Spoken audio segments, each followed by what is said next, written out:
I'm here with Kate Ediger. Kate is a mountain mama to her son Timber and a leader in her community as the founder of Pit and Peak, an avalanche skills training company out of Revelstoke, BC.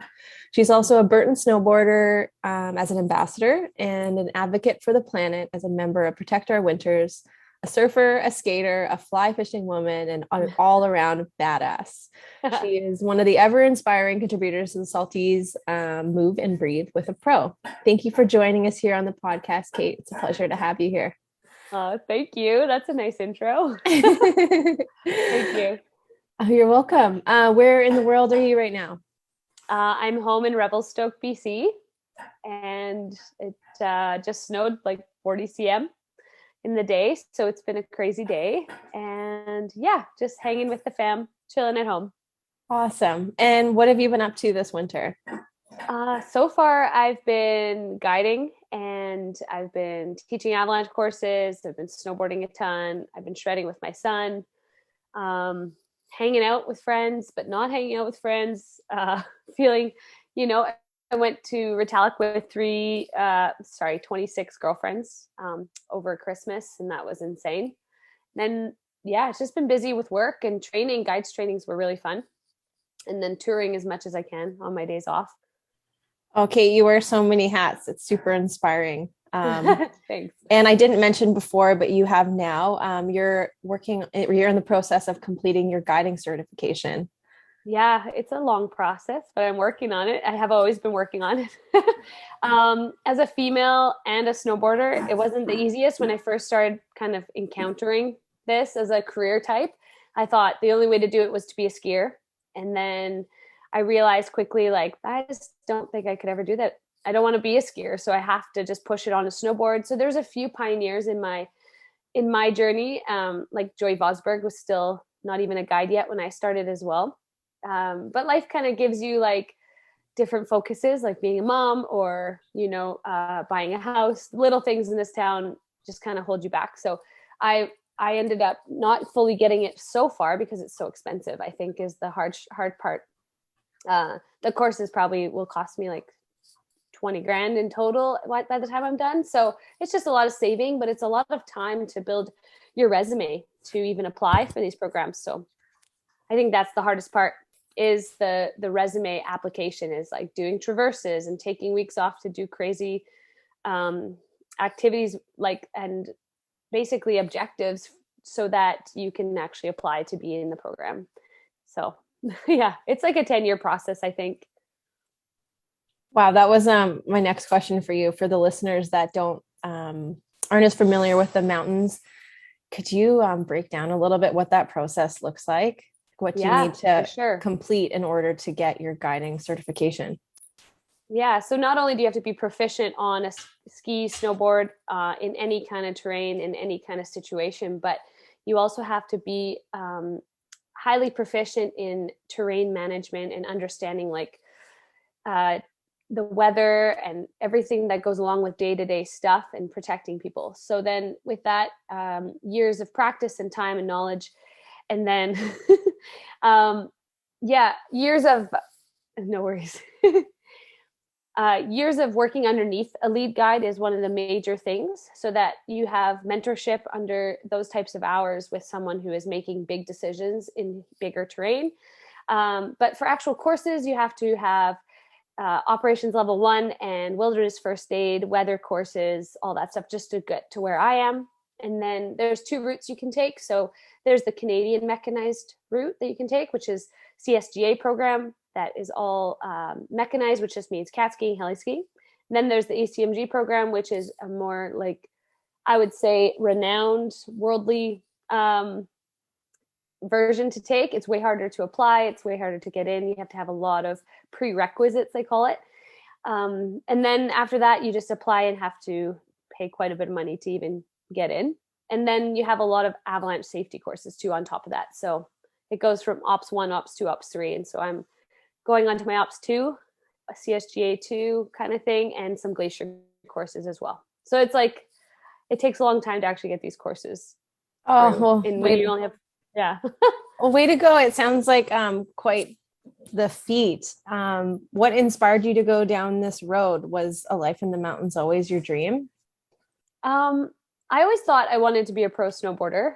And then after I got pregnant, I realized it's just such a hard thing to accomplish, to actually get paid like fully like a pro, even to get paid like guys. It's just not even feasible. And at the time I was taking care of my son solo, and I was thinking like, there's just no way there's money in this. And I won a trip that kind of changed my whole life. It was called the Ultimate Ski Bum. And that trip kind of showed me, like, I met two female lead guides that I was like, these girls are the coolest, and this is their job every day. They get to like be in the mountains, they get to make really cool decisions. And then I actually really liked the decision making process behind it, and then the science about it. And just more, it was more than just like the fame of snowboarding or like hitting, getting lines or getting featured or whatever. It was way more science, way more intuitive. The connection to the mountains was way deeper to me. And then I just felt like your head is in it. You almost feel like you're alive with the mountains instead of just like making a career out of it. It's hard to explain, but you're so in depth with it, I guess, and the safety of it.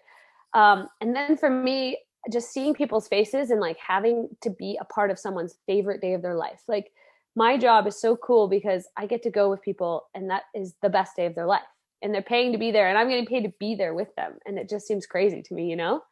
So for me, that's what motivates me, is like giving people these like very euphoric moments in life.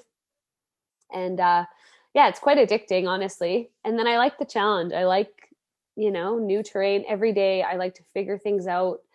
And then honestly, Craig Kelly is my biggest inspiration for it all. Like, ever since I seen Let It Ride, I was like, I gotta be that person. That's so sick. Do you have a favorite Craig Kelly quote?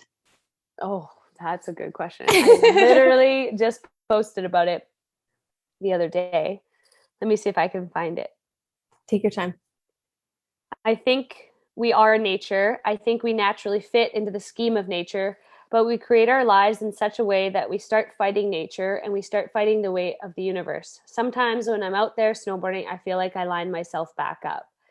And it's so true. Like, that's how I feel all the time. It's like shit can be hitting the fan. Life is just crazy. You're stressed out, you're anxious. And then you strap in, and whether it's just a mellow day or just a really epic day or a gnarly day, it's just like your brain is just so in tune and connected to yourself again. And the little things don't matter anymore. Even if they do, it's just like your stress is gone. And I feel like that connection is like my zen. And I know you feel it too. And I feel it snowboarding and surfing.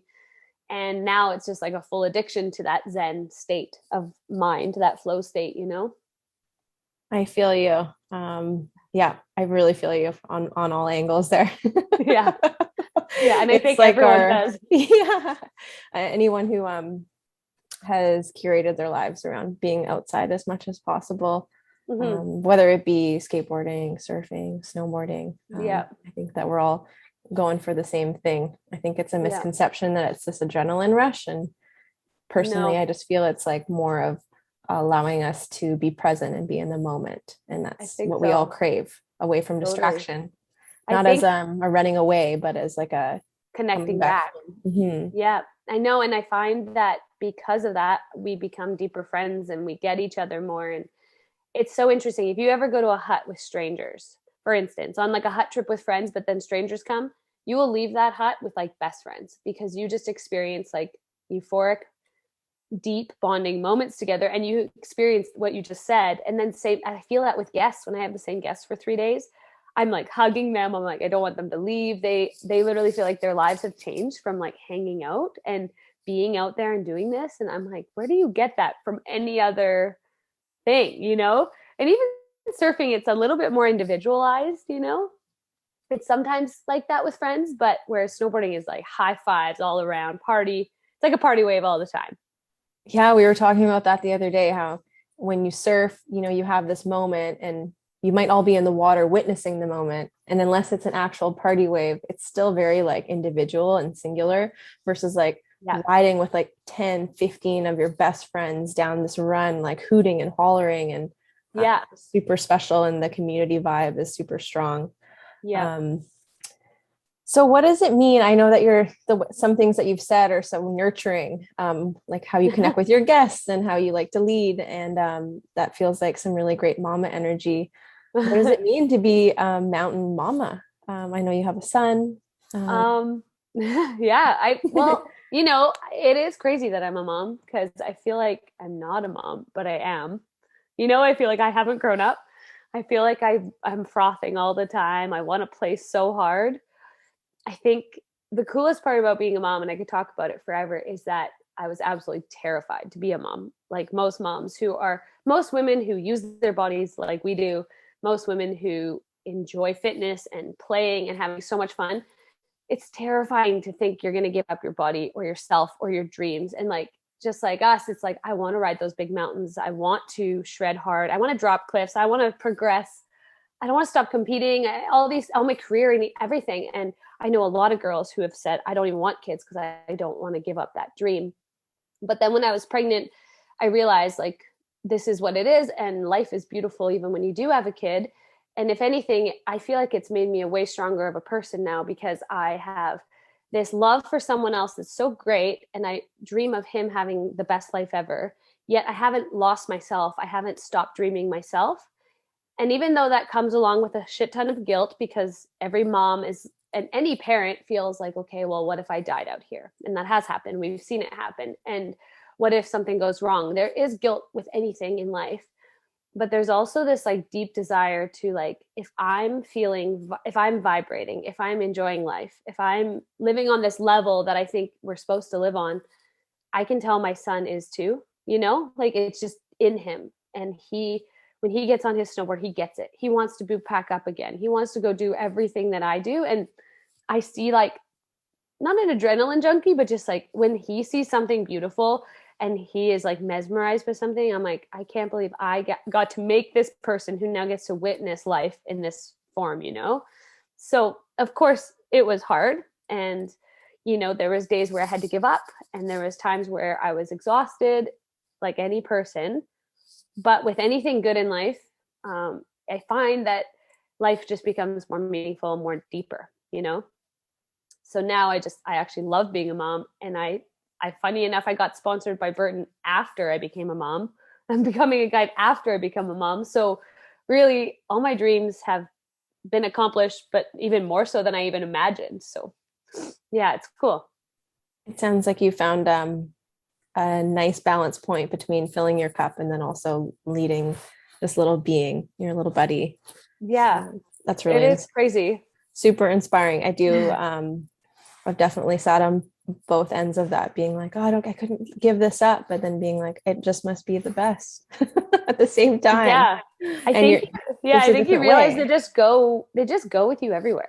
I think you soon just realize that like whoever you are. So if you're like you're on the beach surfing with your baby and you and your partner are like just crazy surfers, like that baby is going to just be a beach baby and it's going to love life, And it's a powerful thing. I think I do feel the mom guilt all the time though. And I think most moms do. And I realize even moms who aren't active or crazy outdoorsy, they feel the same way, But if anything, it's like pushed me so much to be a better decision maker, way more avid in my like knowledge, and just like every time I drop in, I'm thinking about it. You know what I mean? I'm like constantly like, why? What's the why behind every decision that I'm making? And my ego's out of it a lot more because I'm thinking about my kids. So I find it makes me a better rider and a better guide and everything. I love it. And not only are you a mom to Timber, but you're also an incredible steward to the mountains. It's also part of your path that you've chosen. Can you share with listeners what POW, Protect Our Winners, is and why you felt it's necessary to partner with them to stand up for nature? Oh, man. Well, obviously, just like a lot of outdoorsy people, I'm obsessed with nature, the environment, taking care of things I love. I find that all of us are hypocrites, whether we're driving snowmobiles, whether we're flying in a heli, while like we buy a bunch of jackets, whatever it is that we might do that fuels the problem. We all know we're part of it. But I think the more you spend time every day in nature, which I was telling my brother this, I spend 360 days outside. No matter what, it's like I'm outdoors for probably 8 to 10 of those days, hours a day. You see the change, you see the magnitude of issues, and you kind of feel it. You just know. And when you see things happening around you, you just can't help but want to do something about it. So for me, I've always been a strong nature nut. And I actually, like, if I didn't become a guide, I would love to have become a fish biologist or some sort of biology major. And I think that for me, I find that is a really good outlet for people of our kind, I guess you could say.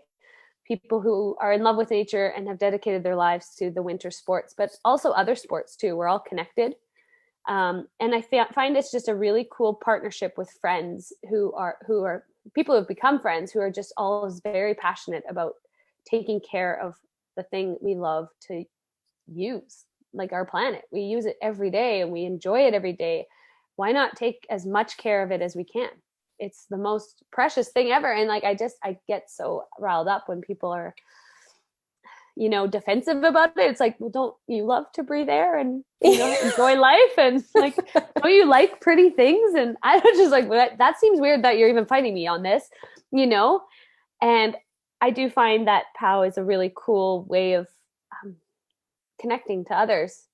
And so ever since I've been a part of it, it's just like you go to one meeting all together and you learn more in like that one meetup and feel more passionate about the things you believe in one meetup, that you just want to spread it like wildfire, that kind of stoke and hype to like do something, be a part of it. And remember that you're not in it alone too, because it can feel isolating when you're learning about all these things that are happening around the world that we need to make a change. And when you get together, you just feel inspired, like, okay, we're in this together, and there's more people that have all these different reaches in order to create change. And we are all part of the issue, and we can all be part of remedying it and bringing it back to a happier homeostasis. Yeah, I feel like people are very driven. I find it's really hard to feel like you're just not going to be able to make a change or make a difference, and it's overwhelming. And like a lot of people just give up. But I find once we power together and there's this like group in numbers, it feels less daunting and it feels a lot more doable, I guess. Totally. And it's not like a singular issue. There's all these issues that are all so different. So if we all come in with a different creative outlook, then, and we all attack it in a different way, then we can help. We can help fix it. Yeah, exactly. And you're also a big advocate for empowering women. Where does this desire to help lift other women up come from? And how do you feel we can help shift that paradigm to a more inclusive future?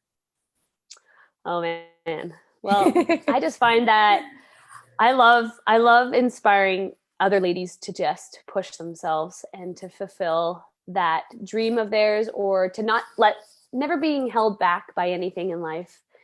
I feel like I live a very limitless life attitude, and I feel that it's best when it's spread with like stoke and joy to others, and not in a demeaning or competitive kind of way, but when you can just really like see each other's strengths and just try to build each other up. It's just the most powerful thing. And girls, when they bond together, they are crazy bonded. And so I just feed off of that. And I think that the movement of like the girls can do anything type thing is kind of funny, because we always could. I just think that a lot of times we are afraid to push ourselves. And, I noticed that I was always the type of girl who was always the only girl skater, or the only girl that had just guy friends. And so the boys would push me like normal, and they'd be like, just go, don't even think about it, And I noticed like the minute I hang out with girls, we'd be like, you got this, like we'd be so like kind and nice and gentle. And for me, I like the femininity balance of my life and my world, because I feel very feminine, but I also feel very manly. And so I've always had this weird balance of life. But there's something to be said about just the community of girls, whether I've done surf camps, skateboard camps, or snowboard camps. Like I'm going to be teaching this one steeps and drop clinic for girls. And I'm just so stoked about it. It was just like a bunch of girls came to my K3. I was guiding them, And I was the tail guide, but I really wanted to hit a massive drop. And they were like, can you just teach us how to do that? How would you ever do that? Right. And to me, I was like, oh, I love that these girls even care and they want to know. So I just put it out there, how many girls want to do it? And like over 20 girls wanted to sign up on getting more confident on steeper terrain and hitting drops. And I just noticed guys don't even hesitate and girls are calculated, and this probably for a reason. And I think that it's cool that we can like coach each other and be there for each other. That's great. Yeah. And when is that happening? And if anyone is in the area, can they still sign up? Oh, for sure. I think I'm going to do it over a whole weekend in March. It was going to be March 5th weekend, but then they had to cancel due to another contest thing happening at the ski hill. So I'm trying to still lock down dates with my schedule now. But March, we'll do it March. Yeah. Okay, great. And is there any final things you'd like to say to our listeners? Oh, I don't know. Any words of wisdom for any women that can help them move past their limiting beliefs? Well, I feel like anything, and I'm going through it too, it's just life is kind of hard right now, and it's hard to feel energized or excited and vibrating in that higher level. But we are all meant for such great things and such a deep, meaningful life. And whether that's with good friends or doing things that you admire or things that push you, I think that whatever that is, I think you're meant to push yourself and continue to do the things you love, and don't hold yourself back, and don't say no to things. Just keep doing it. If you want to do something, you can do it. Find a way to do it. I know COVID is kind of putting a wrench in everyone's plans, but just know that these things will pass and that life is meant to be lived on a high level in every aspect. And I think that, just keep being limitless and pushing yourself out there and enjoying it because it's short. Wonderful advice.